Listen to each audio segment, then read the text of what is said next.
ग्राम लाखपदर शिखफलद आउ पार्साल पंचायत कल्याण सिंहपुर आम आज उद्देश्य है गला रविवार दिन आम पार्साल मीटिंग है से मिसा आम नियमगिरी आलोचना कलु नियमगिरी गले केमती हे नियमगिरी रही केमती हे वेदांत केमती आम नियमगिरी कंडम करूँ से विरोध में आम गाँ गाँ जाकर मीटिंग कलु आर पंचायत पंचायत जाकर सबू पंचायत नियमगिरी जितकी पंचायत अच्छी से पंचायत आम मीटिंग करवाई आम निष्पत्ति नहीं गाँ को 2 लोक 3 लोक कमिटी कराई आम कमिटी निष्पत्ति रेखा सबू से चलो गाँव लोक आर अन्य गाँव लोक मिसा एवं डुंगन गाँव में 2-3 लोक कमिटी कमिटी ना रेखा सबू सरकार काम दाम सब आसब कमिटी को पचार आसब से उद्देश्य आम सब गाँव में मीटिंग कराई सर्वेस कराई एवं सरकारी पुंजीपति वेदांत है देश कहीं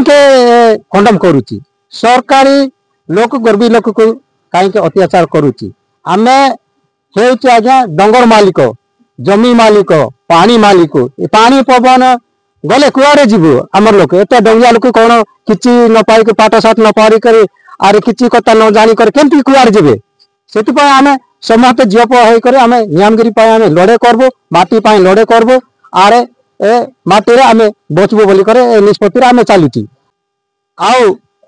वेदांत जिते बेले नियमगिरी नेबू बोली लांजिग गला जनवरी 8 तारिख रैली करुच्ची सेटा पुनर्बार आर ग्राम सभा हो बोली ग्राम सभा तो हो पार्ब ना नियमगिरी 2013 मस ग्राम सभा है तो है आर पुनर्बार ग्राम सभा है विरोध कर आमर 112 पदा लोक टांगी टांगी दौड़ी कर कौ जगह ग्राम सभा से जगह जाकर आम बांधवाई आम कमिटी निष्पत्ति नहीं आम सरकार को कौन करने चाहूचे आज्ञा से वेदांत जाऊ उठी जाऊ वेदांत उठले आम नियमगिरी विपद हम ना वेदांत तुम पते आमको विपद होम नियमगिरी सब वर्ष आम आंदोलन कर आग को नापी आम निष्पत्ति नहीं जिते बेले वेदांत उठिक गले बदली हेले आम शांति सुख आम रही जीवन सारा आम नियमगिरी लड़े करम गोटे नियमगिरी ना ए कनवाल माली मिसा आम लड़े करुच्ची चिजी माली आम लड़े करुच्ची सब आम आदिवासी जगह से सरकार हेब बोले आम आदिवासी विस्थापन हेब बोलिक आम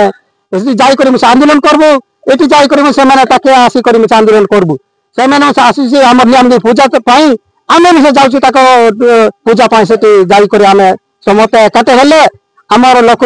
बची पारे आम जंगल जमी बचे पार्ब बोलिक आम निष्पत्ति नहीं कौ जगह सरकार कृपा नहीं पिले आम लोक विस्थापन हो जाऊँगी आम लोक कंडम हो जाऊँगी आदिवासी दलित लोक बोलिक आम लड़े करुच्ची बाकी लोक से कर्ण ब्राह्मण मैंने से